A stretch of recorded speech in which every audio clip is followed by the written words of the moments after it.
सर्वेभ्यो नमः। देववाणी संस्कृतम YouTube channel में आप सभी संस्कृत प्रेमियों का हार्दिक अभिनंदन करते हैं। मित्रों, संपूर्ण पाणिनीय व्याकरण प्रत्ययमाला की सीरीज हमारी चल रही है।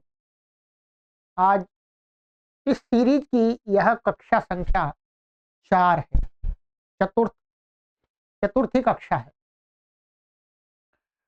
और मित्रों, आप सभी हमारे साथ देववाणी संस्कृतम यूट्यूब चैनल से संस्कृत भाषा को सीखने के लिए जुड़े हैं। संस्कृत भाषा अर्थात संस्कृत भाषा से रिलेटेड जो भी विषय वस्तु है उसको सीखने के लिए, और हम आपको निस्वार्थ भाव से सिखा रहे हैं।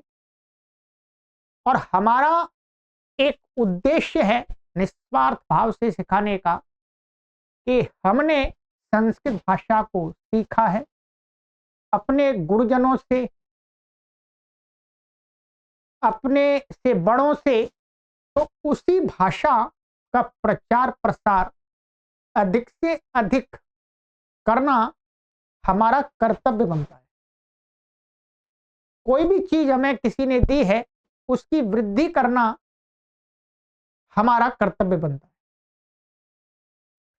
तो मित्रों, इसी अपने कर्तव्य का पालन करते हुए संस्कृत भाषा की वृद्धि करते हुए जन जन तक संस्कृत भाषा को पहुंचाने के लिए ध्यान रखेंगे।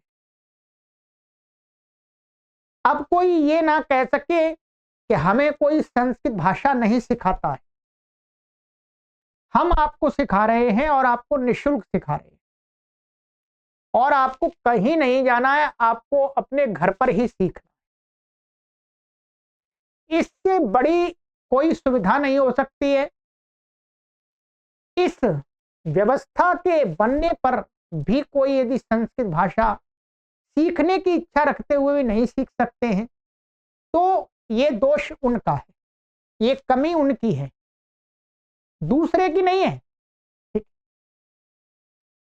तो हमारा लक्ष्य है कि हम 1 करोड़ लोगों को ऑनलाइन माध्यम से संस्कृत भाषा को सिखाएं निःशुल्क। इसके लिए हम आज से 8 वर्ष पूर्व से कार्य कर रहे हैं ऑनलाइन माध्यम से। आप चैनल को देख लीजिएगा, 8 वर्ष से हम लगातार कार्य कर रहे हैं और काफी संख्या में आप लोग जुड़े हैं और सीखे हैं। लाखों की संख्या में संस्कृत भाषा लोगों ने सीख ली है।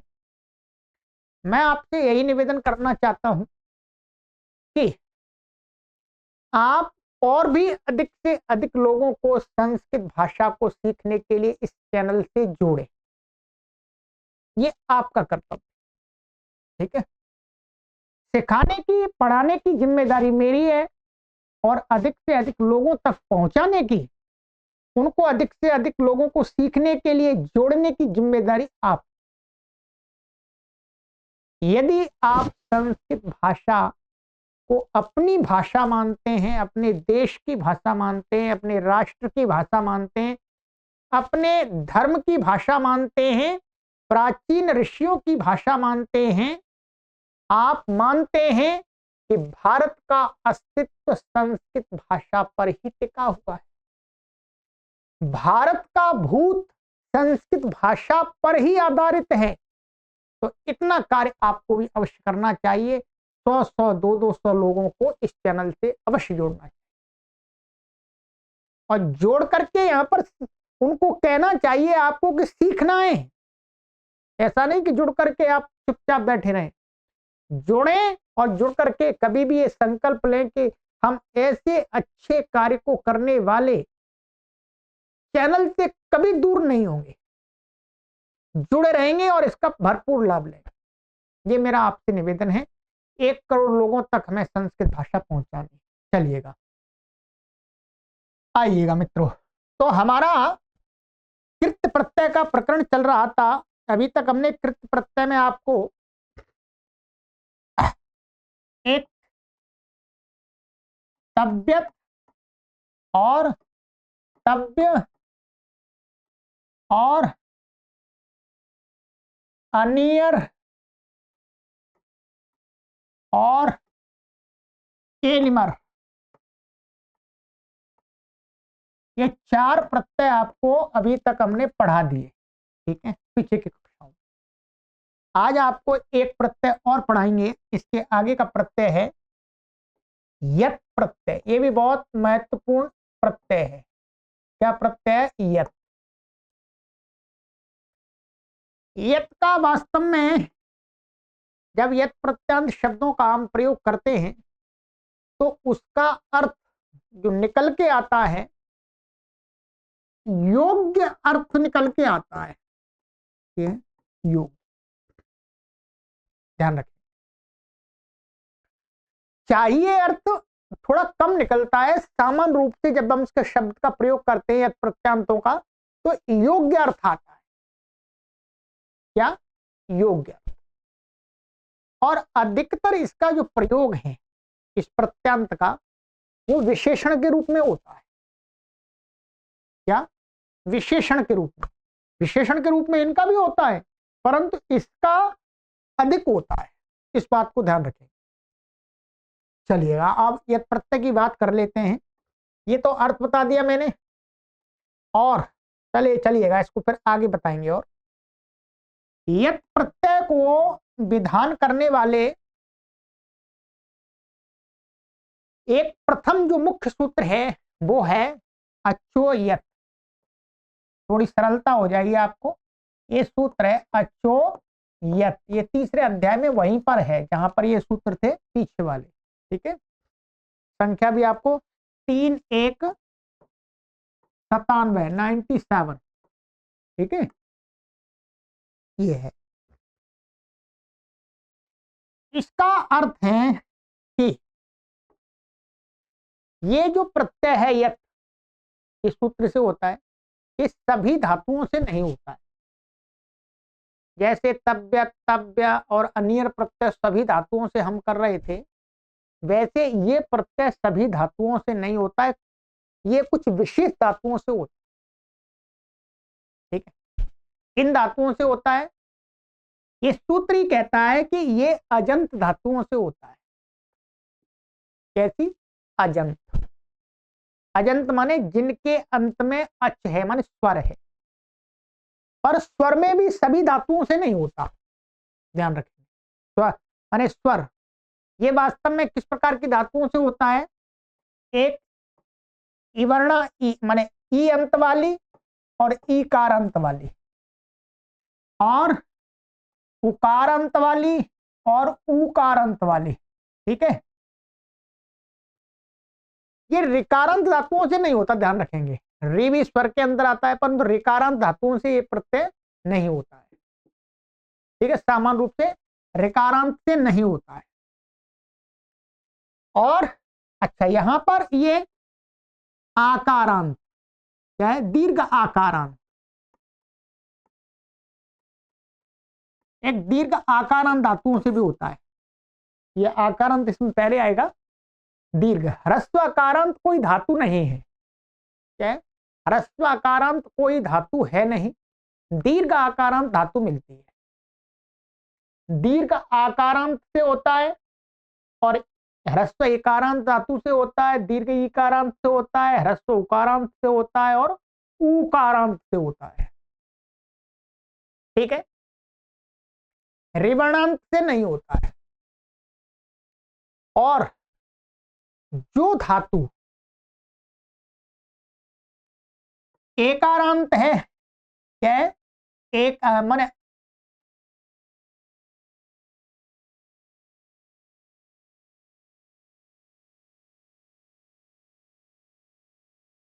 ऐसा, जिस धातु के अंत में ए है, अथवा आई है, अथवा ओ है, अथवा औ है। ठीक है, इनके अंत में जिन धातुओं के, तो ये धातु क्या है? इस प्रकार की जो धातु होती है, धातु पाठ में पढ़ी होती हैं, उनको क्या हो जाता है? उनको जब हम यत प्रत्यय करते हैं तो वो आकारांत बन जाती हैं। क्या बन जाती हैं? आकारांत। ये व्याकरण के नियम से बनेगी। इसलिए कभी भी आपको जब भी एकारांत, और ये अच्छा है, ये ऐकारांत है ना, मैं एकारांत, ऐकारांत, ओकारांत, औकारांत धातु का हम जब प्रयोग करने चलेंगे तो वो कैसी बन जाती है? आकारांत बन जाती है। तो आकारांत यहां हमने आपको लिख दिया। ठीक है, अभी उदाहरण भी देंगे। तो अचो यत माने किस प्रकार की अजंत धातुओं से यत प्रत्यय होता है? एक दीर्घ आकारांत, ह्रस्व इकारांत, दीर्घ ईकारांत, उकारांत और ऊकारांत। ठीक है, इन धातुओं से यत प्रत्यय होता है। ठीक है, अब इसके अलावा कुछ दूसरी धातुओं से होता है, मैं अभी उनकी चर्चा कर देता हूं। पहले पहले इसका बता देता हूं आपको उदाहरण दे करके। ठीक है, क्या होता है? जब जैसे ये दा धातु है, क्या होता है? ये दा धातु है, दा दा ये आकारांत ही है देने अर्थ में, दुदाई दाने। जब इससे यत प्रत्यय करते हैं, ध्यान रखेंगे, तो हमेशा क्या होता है व्याकरण के सूत्र से, ये यत प्रत्यय जब करेंगे, इसमें यत प्रत्यय में जो तकार है इसकी संज्ञा हो जाती है, इसको हटा देते हैं। ये प्रयोग नहीं होता तकार का। ठीक है, तकार तो बस ये कुछ कार्य करने के लिए लगाया है, बस यह प्रयोग होता है।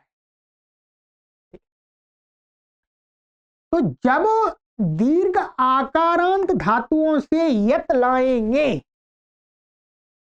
तब आपको क्या कर लेना है? व्याकरण से इस आ को हमेशा हमेशा हमेशा माने यत प्रत्यय के साथ में इस आ को ए बना लेना है। ध्यान रखेंगे, क्या बना लेना है? ए। ये वैसे तो अष्टाध्यायी के सूत्रों से होता है, परंतु यहां पर सूत्र में बता दूंगा।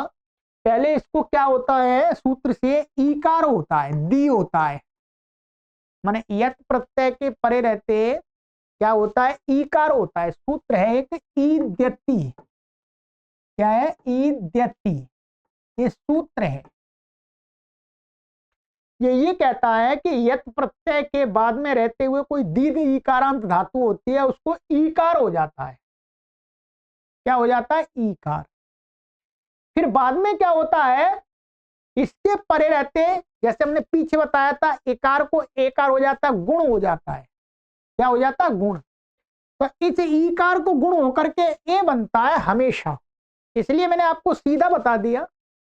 यदि आप सूत्रों को याद नहीं रखना चाहते हैं तो इसको क्या हो जाता है? एकार हो जाएगा, मैंने आकार को हमेशा एकार बन जाए। ठीक है, तो ये इसका रूप बनेगा देयम। क्या है? देय बन गया। ये किसमें होता है? ये भी कर्मवाच्य में और भाववाच्य में होता है। ठीक है, सकर्मक धातुओं से कर्मवाच्य में और अकर्मक धातुओं से इसमें भाववाच्य। देयम, देय, देय का अर्थ है देने योग्य। ध्यान रखें, क्या? देने योग्य। अब देने योग्य कुछ चीज होगी, जैसे देने योग्य पुस्तक, देने योग्य धन, देने योग्य कोई वस्तु। ठीक है, तो ये क्या है? हमेशा विशेषण बनेगा। देने योग्य जो होगा उसका विशेषण बनेगा। है, मानिएगा पुस्तक है। क्या है? पुस्तक। अब पुस्तक के साथ में हमें देना क्रिया जोड़ना है, और देना क्रिया के साथ में ऐसी वो देना जोड़ना है कि योग्यता उसके साथ हो। तो फिर क्या प्रत्यय लगाते हैं? यत प्रत्यय लगाते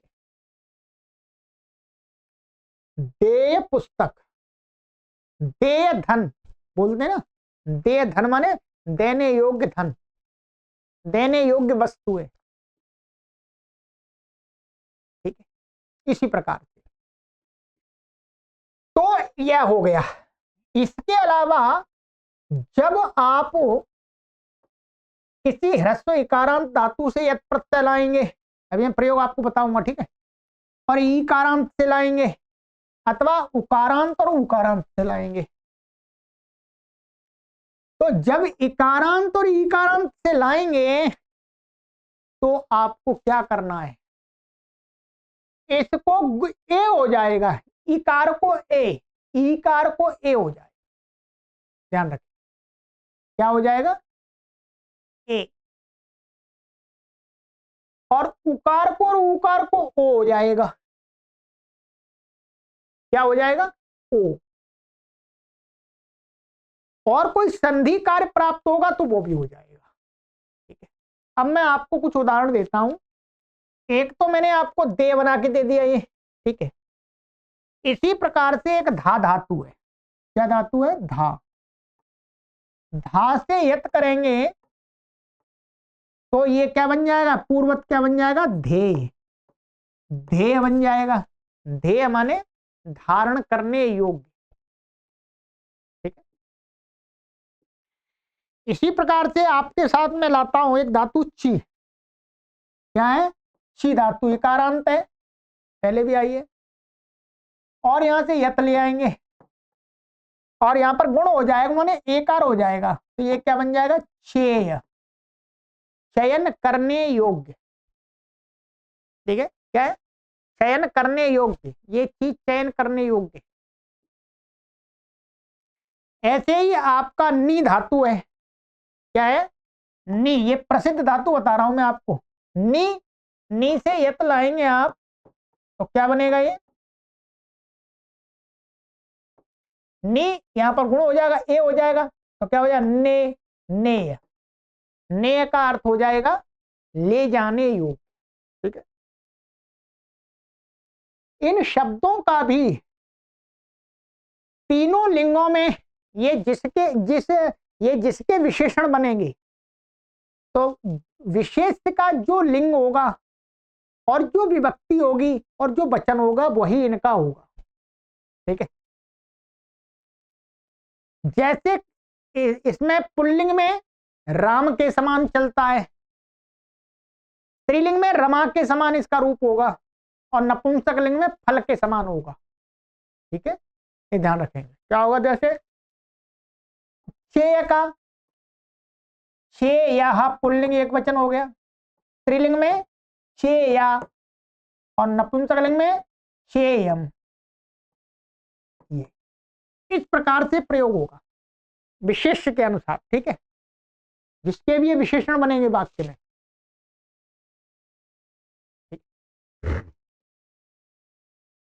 जब वाक्य के अंदर इनका कर्ता माने इन क्रियाओं को करने वाला, चयन करने के योग्य जो है उसका चयन करने वाला, यदि कर्ता का भी प्रयोग होगा तो कर्ता में क्या होगी, तृतीया होगी, क्या होगी, कर्ता में पहले के समान तृतीया होगी, ठीक है। जैसे नुयम वही रहेगा, जैसे मया धन धनम देयम,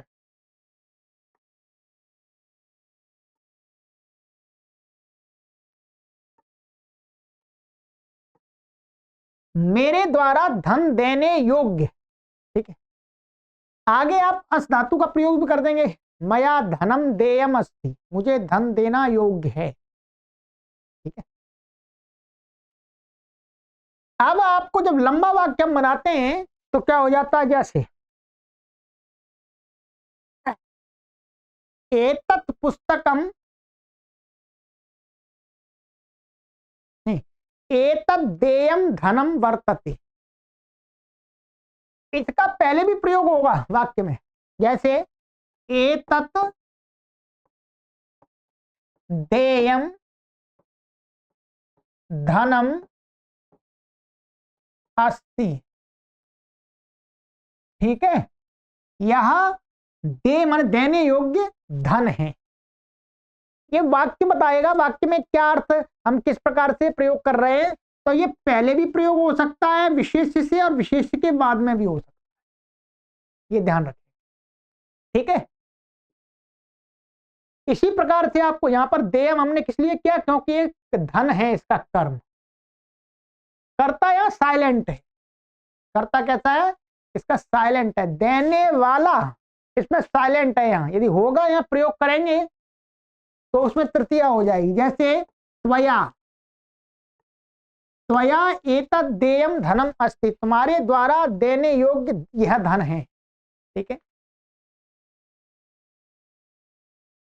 इस प्रकार से इसके प्रयोग का ऐसा मानिएगा नियम वही है जो तबियत का और उसका था। ठीक है, चलिएगा अब मैं कुछ प्रसिद्ध धातुओं को यहां पर बता देता हूं। जैसे ये ली थी हमने, जैसे ये एक धातु है गई, क्या है, गई। गई को हमेशा मैंने बताया था ऐकारांत धातु को क्या हो जाएगा, आकारांत बन जाती है हमेशा। ही हमेशा ना प्राय करके अभी आपको आकारांति का प्रयोग, गा, अब गा से यत होगा, ये हट गया, इसको एकार हो जाएगा तो क्या बन जाएगा, गेय।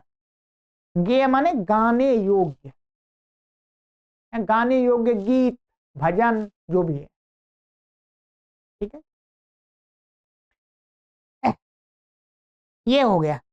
इसी प्रकार से ये तो अजंत धातुओं की बात आ गई, ऋकारांत धातुओं से नहीं होगा, और भी उकारांत धातुओं से कहीं मिलेगा तो वहां से भी होगा।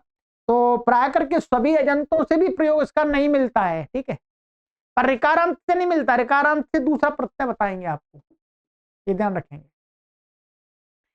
अब कुछ हलंत धातुओं से भी होता है, क्या, कुछ हलंत धातुओं से।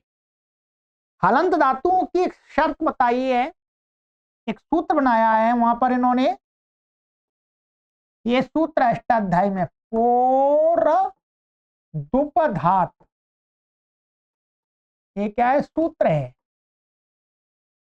ये तीसरे अध्याय का ही है। ठीक है, कि कुछ हलंत धातुओं से भी यत प्रत्यय होता है। किन से होता है बताते कि पवर्ग, पवर्ग का अर्थ प फ ब भ म, यदि किसी धातु के अंत में पवर्ग का अक्षर हो, क्या है, पवर्ग, प फ ब भ अथवा म। ठीक है, और ध्यान रखेंगे इनमें से, इनसे मतलब जिस धातु के अंत में ये वर्ण होंगे, इनसे पूर्व में क्या होना चाहिए, ह्रस्व आकार धातु में। ये दोनों शर्त साथ में जोड़नी है, इनमें से कोई वर्ण हो अंत में और इससे पूर्व में ह्रस्वकार हो धातु में, उससे भी क्या हो जाता है, यत प्रत्यय हो जाता है। जैसे पोह अद उपधात, इसी सूत्र है पूरा, और अकार उपधा वाली पवर्गांत धातु से भी यत प्रत्यय होता है। जो कुछ धातु प्रसिद्ध रूप में मिलती हैं उनका मैं बता देता हूं क्या है, देखिएगा। जैसे शप धातु है एक, क्या है, शप, शप माने गाली देने अर्थ में है, ये प अंत में है और इससे पूर्व में क्या है, ये अ, इसलिए इससे भी यत प्रत्यय हो जाएगा। क्या हो जाएगा, यत। इसमें इस प्रकार की धातुओं में जब ये प्रत्यय जोड़ेंगे तो धातु में कोई अंतर नहीं आता, केवल प्रत्यय धातु में जोड़ देते बस। ठीक है, कोई अंतर नहीं आता। अब शब्द में आप जोड़ देंगे तो क्या बनेगा, शब्द। शब्द माने गाली देने योग्य, अपशब्द कहने योग्य। ठीक है, इसी प्रकार से एक लभ धातु है, लभ, तो लभ से यत, यत जोड़ेंगे तो क्या बनेगा, लभ्य। क्या बनेगा, लभ्य माने प्राप्त करने योग्य। ठीक है, क्या है, प्राप्त करने योग्य। इसी प्रकार से एक धातु है लप,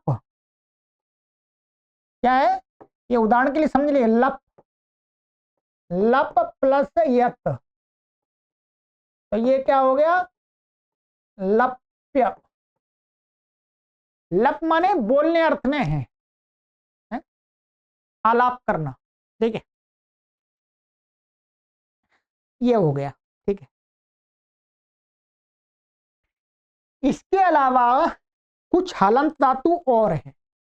ठीक है, कुछ हलंत धातु और हैं, उनसे भी यत प्रत्यय होता है। गिनी चुनिए हलंत, ये देख लीजिएगा इस वाली। और कौन सी है मैं बता देता हूं आपको। एक तक धातु है। क्या है? ये वार्तिक है इनके लिए, ये अष्टाध्यायी का सूत्र नहीं है।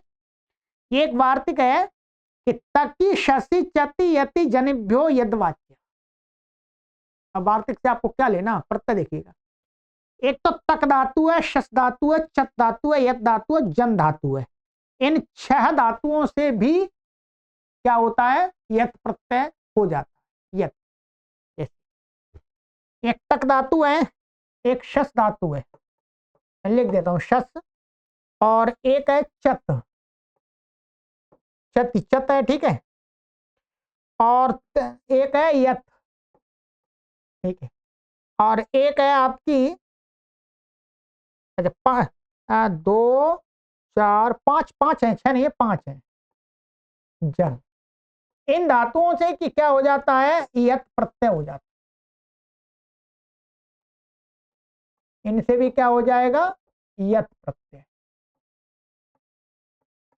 इनसे भी, ये हलंत है तो भी। ठीक है, जैसे इसका क्या बन जाएगा? तक्य। ठीक है, तक्य, शस्य और चत्य, यत्य यत्न करने योग्य, और जन्य उत्पन्न होने योग्य। उत्पन्न होने योग्य, करने नहीं, उत्पन्न होने योग्य, जन्य। ठीक है, जन्य तो प्रयोग करते हैं, ये है। ठीक है, इन धातुओं से भी यत प्रत्यय होता है। प्रयोग बिल्कुल वैसा ही है। ठीक है, योग्य। ठीक है, ये हो गया। तक माने हंसने योग्य, तक धातु का अर्थ है हंसने, तक ही हंसने, तो हंसने योग्य। और ये शशु हिंसा, हिंसा करने योग्य। ठीक है, चत्य का अर्थ है याचना, मांगने, मांगने योग्य चत्य।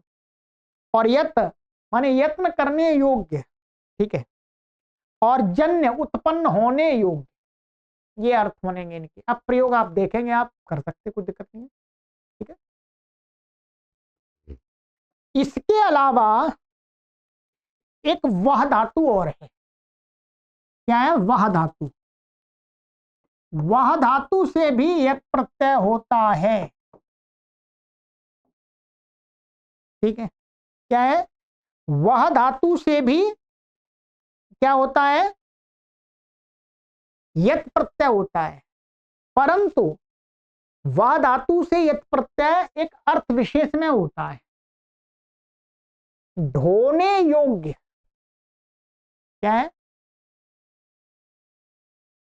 ढोने योग्य माने जिसके द्वारा ढोया जाता है। वास्तव में माने जिसके माध्यम से कोई गाड़ी आदि ले जाई जाती है, उसको कहने के लिए होता है। ये कर्म में नहीं होता। ये बताते हूं, ये वाला जब वह धातु से यत प्रत्यय करेंगे तो क्या है? वही ऐसा बनेगा। ये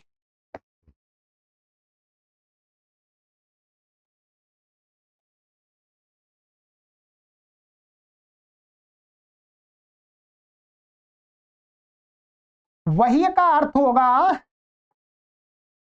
जो गाड़ी आदि होती है, जिसके द्वारा ढोया जाता है माल आदि। ठीक है, कोई वाहन कह सकते हैं, ये वाहन को कहने के लिए ही होगा।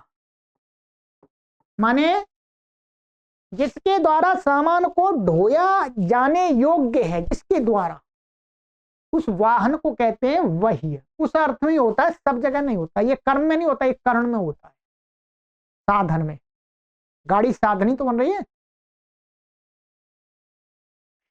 ये होता है।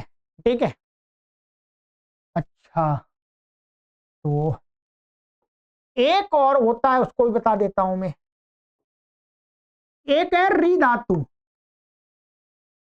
री गतव धातु है, ठीक है। री धातु से यत प्रत्यय होता है, मैंने मना किया था नहीं होता, परंतु केवल एक री धातु से होता, और वो भी अर्थ विशेष के लिए होता है। इससे यत प्रत्यय होता है। एक यहां सूत्र भी है कि आर्य स्वामी वैश्यो, मालिक को कहने के लिए, मालिक को कहने के लिए, अथवा वैश्य का अर्थ है बनिया, बनिया को कहने के लिए, बनिया ना जो बिजनेसमैन को कहने के लिए, ठीक है। जैसे इससे यत प्रत्यय करेंगे तो यहां पर इसको री को जो पहले नियम बताया था वैसा ही अर हो जाएगा, तो इसका जो शब्द बनेगा वो बनेगा आर्य। आर्य का अर्थ क्या होगा इस पे, या तो मालिक अर्थ होगा, क्या होगा, मालिक, ये कर्म में नहीं होगा, मालिक अथवा वणिक, वणिक का अर्थ होता है बिजनेसमैन, वनिया, ठीक है। हर अर्थ में नहीं होगा। तो आर्य का अर्थ मन अर्री धातु से केवल बस इसी अर्थ को कहने के लिए, दो अर्थ को कहने के लिए ये प्रत्यय होता है, और अन्य अर्थों में नहीं होगा, और किसी अन्य ऋकारांत धातु से नहीं होगा। बस इतनी ही धातुओं से यत प्रत्यय होता है। जो कृत्य यत प्रत्यय है वो इतनी ही धातुओं से होता है, इस प्रकार की धातुओं से जो मैंने बता दिया, ठीक है। इसका प्रयोग आप आराम से, अब जब भी आप संस्कृत की कोई पुस्तक पढ़ेंगे उसमें देखिएगा,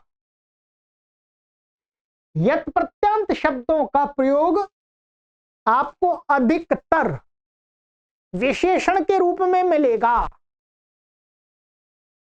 और विशेषण के रूप में मिलेगा तो वो कहीं तो विशेष्य के आगे भी प्रयोग मिल सकता है, कहीं विशेष्य के पीछे भी मिल सकता है, ठीक,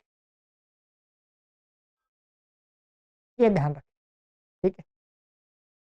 तो ये कुछ धातुओं से मैंने आपको बता दिया, कुछ क्या है, जितना भी यत प्रत्यय होता है सभी धातुओं से नहीं होता है, तो उनसे ही होता है। अब अगली कक्षा में हम बात करेंगे आपकी, क्या बात करेंगे, अब हमारा अगला प्रत्यय आएगा, इसमें शेष है क्यप प्रत्यय। ये अगली कक्षा में दो और शेष हैं, पांच तो हो गए हमारे, क्यप और इणयत, दोनों प्रत्ययों की बात हम अगली कक्षा में समाप्त कर लेंगे, ठीक है। बड़ी कक्षा नहीं बनाएंगे, समय हो चुका है, ठीक है। तो बाकी आपको इनको एकदम विधि पूर्वक आपको पढ़ना है, अष्टाध्यायी के सभी प्रत्ययों को क्रम पूर्वक पढ़ना है। तो मैं आपको बार बार कहता रहता हूं कि ये जो अष्टाध्यायी भाष्य प्रथमावृत्ति है, ये पुस्तक, इसमें सभी क्रम से सूत्र दिए हैं, और इस पुस्तक के माध्यम से आप पढ़ सकते हैं, और मैंने इस पुस्तक का पूरा कोर्स भी बना दिया है इसी यूट्यूब चैनल पर, निःशुल्क है सबके लिए, ठीक है। आज के समय में मैं फिर इस बात को रिपीट करता हूं कि यदि कोई संस्कृत का अध्यापक है, वो किसी भी श्रेणी के छात्रों को पढ़ाते हैं, यदि उन्हें व्याकरण नहीं आता है तो वो संस्कृत का उद्धार नहीं कर रहे, वो संस्कृत के लिए हानिप्रद है। आज हमने ऐसी व्यवस्था आपके लिए उपलब्ध करा दी है कि आप 2 वर्ष लगा करके पूरा व्याकरण अपने घर पर ही पढ़ सकते हैं, घर पर बैठे बैठे पढ़ सकते हैं आप पूरा व्याकरण, और पढ़ना ही चाहिए। यदि आप संस्कृत के अध्यापक हैं, अध्यापिका हैं, तो आपका संस्कृत भाषा के प्रति कर्तव्य बनता है कि आप उसके पूरे व्याकरण को पढ़ें, इस व्यवस्था में पढ़ें। ऐसी व्यवस्था शायद ही कभी आपको मिले, ठीक है। चलिए आगे की कक्षा में मिलते हैं। सर्वेभ्यो नमः।